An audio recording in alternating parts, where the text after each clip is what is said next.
Assalamualaikum warahmatullahi wabarakatuh. Bismillah, alhamdulillah, la haula wa la quwwata illa billah. Rabbi billahi rabba wa bil islami dina wa bi muhammadin nabiyya wa rasula. Ya, alhamdulillah rabbil alamin. Ya, kita bersama-sama berdoa menuntut ilmu ya. Rabbi zidni ilma warzuqni fahma. Baik, kali ini kita akan belajar tentang puasa. Sebelum itu, biar lebih semangat, Pak Fatur tanya dulu ya, apa kabar teman-teman semuanya? Alhamdulillah, luar biasa, harus lebih baik. Allahu Akbar. Ya, apa itu puasa? Ya, secara bahasa, puasa itu berarti al-imsak, yaitu menahan diri. Secara istilah, puasa adalah menahan diri dari hal tertentu dilakukan oleh orang tertentu dan pada waktu tertentu serta dijalankan dengan berbagai syarat. Ya, atau asyam berarti menahan diri dari berbagai pembatal puasa, mulai dari terbit fajar, subuh, hingga tenggelamnya matahari. Ya, sekarang kita tentang hukum puasa. Ya, hukum puasa itu diwajibkan puasa Ramadan. Ya, jadi puasa itu wajib dalam Al-Quran. Allah Subhanahu wa taala berfirman di Quran surat Al-Baqarah ayat 183.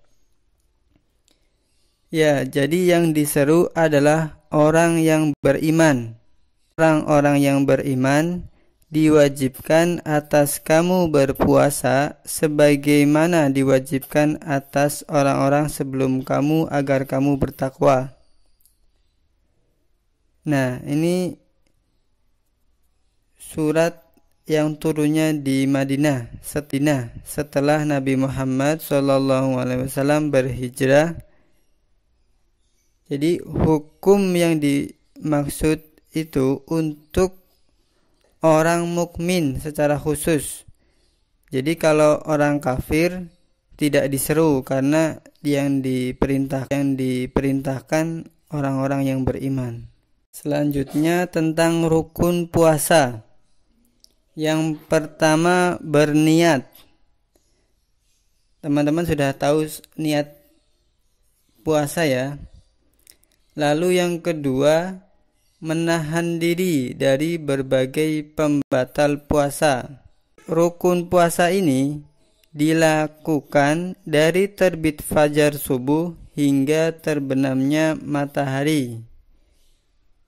Sebagaimana di Al-Quran surat Al-Baqarah ayat 187 yang artinya dan makan minumlah hingga terang bagimu benang putih dari benang hitam, yaitu fajar.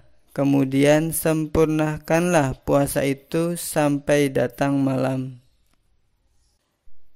Ya, selanjutnya tentang sunnah dan adab puasa.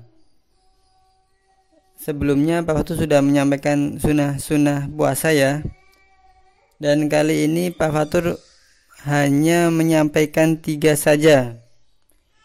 Yang pertama, menyegerakan berbuka puasa. Yang kedua, mengakhirkan makan sahur. Dan yang ketiga, meninggalkan kata-kata kotor. Ya, sekarang tentang pembatal puasa. Ya, Pak Fatur akan menyampaikan hanya 8. Singkat ya. Yang pertama, makan dan minum.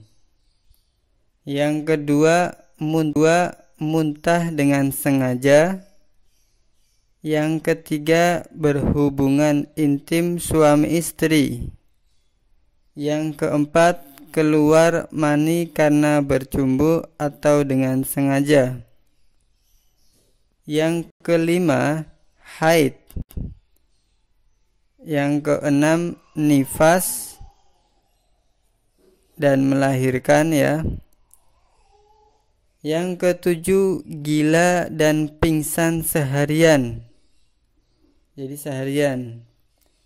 Yang kedelapan, murtad atau keluar. Ya, sekarang tentang wajib mengganti puasanya. Jadi di ayat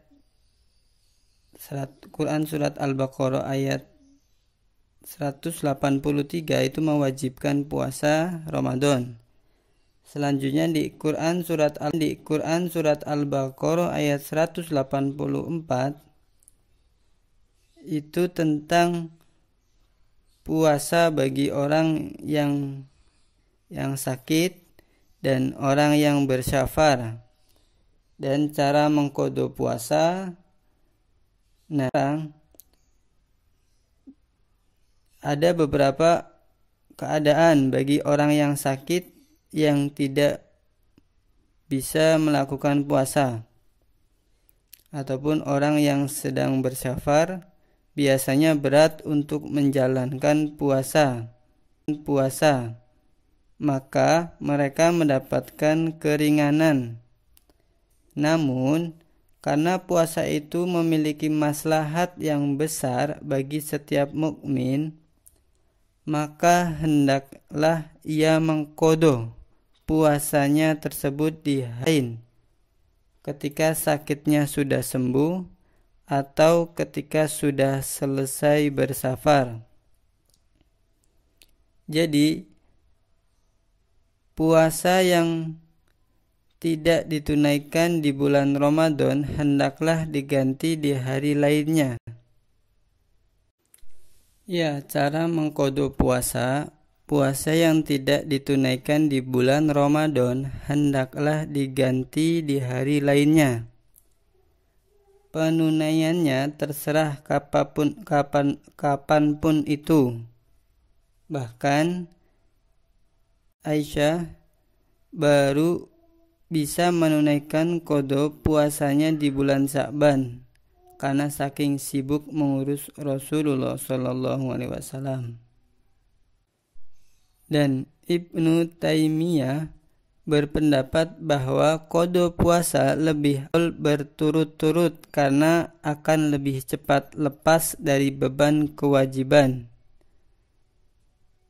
Beliau rahimakumullah berkata, disunnahkan qadha puasa Ramadan secara berturut-turut. Tapi jika dilakukan tidak berturut-turut atau terpisah-pisah diperbolehkan. Ya, lalu jika qadha puasa terlewat hingga Ramadan berikutnya, Al-Fiqh Al-Manhaj ala Madhab Al-Imam Asy-Syafi'i disebutkan bagi yang punya uzur terus-menerus hingga Ramadan berikut, maka ia wajib bayar qadha saja tanpa fidyah. Yang menunda qadha puasa hingga masuk ke Ramadan berikutnya tanpa uzur harus menjalankan 2 kewajiban. Yang pertama, qadha puasa sesuai jumlah hari yang belum dibayar, dan yang kedua, membayar fidyah dengan memberi makan kepada orang miskin. Ya, dan wanita hamil dan menyusui disamakan dengan orang sakit, Maksudnya karena ia boleh tidak berpuasa jika berat. Karena jika wanita hamil dan menyusui dikhawatirkan untuk dirinya atau untuk si bayinya. Kalau berpuasa maka ia berkewajiban untuk mengqadha sebagaimana orang yang sakit.